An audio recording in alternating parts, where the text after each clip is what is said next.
fàttaliwaale internet yu ñuy seetaan concernant la révision constitutionnelle bi bokk na ci 10 principales réformes institutionnelles yoo xamante ni gaa yaa ngi koy waaj ci création d'une cour constitutionnelle exception d'inconstitutionnalité xam naa cuun yow boo yegsee sa tour de parole di nga am yi ngi ci leeral fin du président chef de parti premier ministre renforcé c'est-à-dire le président ne pourra plus la politique de la nation est définie en concertation avec le premier ministre une assemblée nationale renforcée pouvoir d'enquête d'audition élargi peut entendre toute personne utile dans les commissions vote de résolution parlementaire l'Assemblée nationale pourra adopter des résolutions officielles transition présidentielle encadrée c'est-à-dire la limitation des grands contrats emprunt et concession entre l'élection et l'investiture opposition reconnue droit constitutionnel pour les partis d'opposition de s'opposer à la politique du gouvernement intérim présidentiel clarifié rôle renforcé du président de l'Assemblée nationale en cas de vacance du pouvoir et initiative des lois élargies le premier ministre pourra également initier des projets de loi ma dolliwaale ko ci ngir ñi ñuy seetaan par rapport ak réforme yi nga xamante ni ñu ngi koy bëgg a amal ci assemblée ndax dina sotteem déet ndax bras de fer moo nar a am diggante exécutif bi ak parlement bi jëwriñ Ndiassé ñu bëgg a am sa njàngat ci situation bi fu mu toll nii. bras de fer parce que au départ peuple bi li ñu doon xaar mooy une parfaite compatibilité entre exécutif bi ak parlementaire bi pour ñu mën a jël décision boo xamante ne day gën ci Sénégal bon vu que le président dafa jël beneen yoon day mel ni fi mu toll nii ay bëgg-bëggam lépp dafay dem ci naka lay def ba faluwaat loolu moom mooy ay bëgg-bëggam mais warul woon nekk en contradiction vraiment avec parlement bi avec le président du PASTEF Ousmane Sonko donc li nga xamante ni nag bon man li ma ci gis li am importance mooy que ni jamonoy Macky Sall la objectif le président du PASTEF dafa doon wax naan dañoo waroon am parlement bu responsable boo xamante ni dafay contrôler l'exécutif ak li ñuy def léegi yegsi nañ ci phase boobu peuple bi li ñu leen di demander mooy que ni nañu def seen liggéey li tax ñu fal leen jox leen majorité au niveau du parlement ñu nekk ci mu nekk loo xamante ni day nekk intérêt Sénégal quoi loolu lañuy demander parlement bi quoi waaw lépp loi bu fay jàll wala lépp loi bu fa war a jàll mu nekk loi boo xamante ni dafay protéger Sénégal ak sénégalais yi quoi loolu lañ ci gis-gis boobu lañ ci am quoi. Ok Abba Sow votre position par rapport à la situation qui prévaut actuellement à l'hémicycle diggante parlement bi ak exécutif bi ñu bëri ragal ñu àgg ci benn bras de fer ci crise institution yi révision constitutionnelle bi réforme yi nga xamante ni boobaak léegi ñu ngi ko doon xaar ni ko Samuel tënkee rek ñii lañu diggee woon te di ko xaar gisaguñu ko njiitum réew mi tamit am na lu mu bëgg ñii bëgguñu ko voilà on se trouve dans une situation assez ambiguë qu'est-ce qu'il faut comprendre et que lan mooy l'idéal face à une telle situation pour ne pas que ñu àgg ci bras de fer entre parlement beeg exécutif bi. yaa Moussa dama jàpp ni que ni institutionnellement chacun est dans son rôle donc problème amul. L'exécutif est dans son rôle le pouvoir bi nga xam ne moo nekk ci loxoy assemblée nationale yi tamit ñi ngi dans le rôle kii am na sañ-sañ proposer ay loi kii am na sañ-sañ valider voter ay loi mais kii tamit am na sañ-sañu proposer ay loi voter lu ko ci loolu la ñu nekk maintenant par rapport aux réformes gouvernement bu ñëw depuis Senghor ba bis doon yàlla tey les gens proposent des réformes mais fan la ñu mës a toll ci niveau d'exécution des réformes loolu mooy problème fondamental au Sénégal réforme judiciaire proposé nañ ko atteindre ñu objectif réforme institutionnelle yàgg nañ ko proposé yooyu yëpp c'est des éléments de langage de campagne bu jot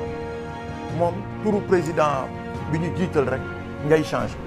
mais ce sont les mêmes politiques qu'on nous a proposées mais jamais ñu atteindre 50% d'exécution des engagements de campagne yaakaar naa ni que ni ci proposition bi nga xam ni moom la Diomaye ànd ko ak Ousmane Sonko c'est atteindre un niveau jamais égalé des réformes au niveau institutionnel au niveau organisationnel au niveau judiciaire et cetera loolu nag ñaari at d'exécution liñ ci gis mooy mbir bi dafa mel ni dafa tàggatem tàmbali nañ ko avec des réflexions sectorielles moo waraloon ñu dem ndëpp bi ñu amaloon au plan juridique au CICAD fan la mujjee ba léegi taxaw ndëgëndiku gisuñu luñ ci def lu majeur gisuñu ci ay changements yu majeur ñu alerté ba léegi wax nañ si dem na demul waaye ñun en tant que observateur gis nañu ni que ni lañ ca doon xaar àgguñu si maintenant gis nañu ay changements yu am au niveau supérieur changement yooyu nag ku la ni du am conséquence directe sur le fonctionnement de l'État wax looluy dëgg changement yi day am à la kulli aal rapport yi day changer à la kulli aal parce que nanu àndee woon àndeetuñu noonu comprendre nga en grand lay kii am na ci lu mu téye kële it am ci lu mu téye léegi nag loolu c'est un rapport conflictuel léegi nag nan lañ koy surpasser waxoon naa la ko ci émission yële c'est le dialogue. mais là on est face à un ultimatum. waaw xam nga ultimatum. donc du président de l'Assemblée nationale boo ko déggee à l'endroit du chef de l'État. waaw xaaral rek Donald Trump. et d'ici demain il va falloir que ay ultimatum. le rapport international est basé sur quoi le dialogue. ay ultimatum. yooyu yëpp nag dafa am nu ñu koy régler buñ la nee appalal naa la dañu ne loo bañ mu am rek bul ko jàppal bés.